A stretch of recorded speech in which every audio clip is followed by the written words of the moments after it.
ഞാൻ ക്യാരറ്റാണ്. കുറഞ്ഞ വെളിച്ചത്തിലും വ്യക്തമായി കാണാൻ നിങ്ങളുടെ കണ്ണുകളെ ഞാൻ സഹായിക്കും. വൈകുന്നേരം അല്ലെങ്കിൽ ഭക്ഷണത്തോടൊപ്പം എന്നെ കഴിക്കുന്നതാണ് നല്ലത്. ഞാൻ ബ്ലൂബെറിയാണ്. കണ്ണിന്റെ ക്ഷീണം കുറയ്ക്കാനും കണ്ണിലേക്ക് രക്തപ്രവാഹം മെച്ചപ്പെടുത്താനും സഹായിക്കുന്നു. രാവിലെ സ്നാക്കായി എന്നെ കഴിക്കുന്നത് ഏറ്റവും നല്ലത്. ഞാൻ ഓറഞ്ച്. കണ്ണുകൾ നനവോടെ സൂക്ഷിക്കാനും പുതുമ നൽകാനും സഹായിക്കുന്നു. എന്നെ രാവിലെ കഴിക്കുന്നത് ഏറ്റവും നല്ലത്. ഞാൻ ബദാമാണ്. കണ്ണുകളുടെ കോശങ്ങളെ ആരോഗ്യകരമായി നിലനിർത്താൻ ഞാൻ സഹായിക്കുന്നു. എന്നെ എന്നും രാവിലെ വെള്ളത്തിൽ കുതിർത്ത് കഴിക്കൂ. ഞാനാണ് മധുരക്കിഴങ്ങ്. വ്യക്തമായ കാഴ്ചയും കണ്ണിന്റെ സൗന്ദര്യവും നിലനിർത്താൻ സഹായിക്കുന്നു. എന്നെ ഉച്ചയോ രാത്രി ഭക്ഷണത്തോടൊപ്പമോ കഴിക്കുക. ഞാൻ ചീരയാണ്. സ്ക്രീൻ ഉപയോഗം മൂലമുള്ള സമ്മർദ്ദത്തിൽ നിന്ന് നിങ്ങളുടെ കണ്ണുകളെ സംരക്ഷിക്കാൻ സഹായിക്കുന്നു. ഉച്ചഭക്ഷണ സമയത്ത് കഴിക്കുന്നത് നല്ലത്. ഞാൻ ചോളമാണ്.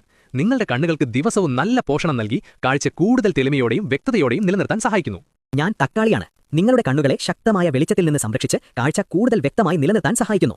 അപ്പോ ഇന്നു മുതൽ നിങ്ങളുടെ കണ്ണുകളുടെ ആരോഗ്യത്തിനായി ഈ നല്ല ഭക്ഷണങ്ങൾ ദിവസവും ഉൾപ്പെടുത്താൻ മറക്കരുതേ. ഇതുപോലുള്ള ഇൻഫോർമേറ്റീവ് വീഡിയോസിനായി ഈ ചാനൽ ഇപ്പോൾ തന്നെ ഫോളോ, ലൈക്ക്, ഷെയർ ചെയ്യൂ.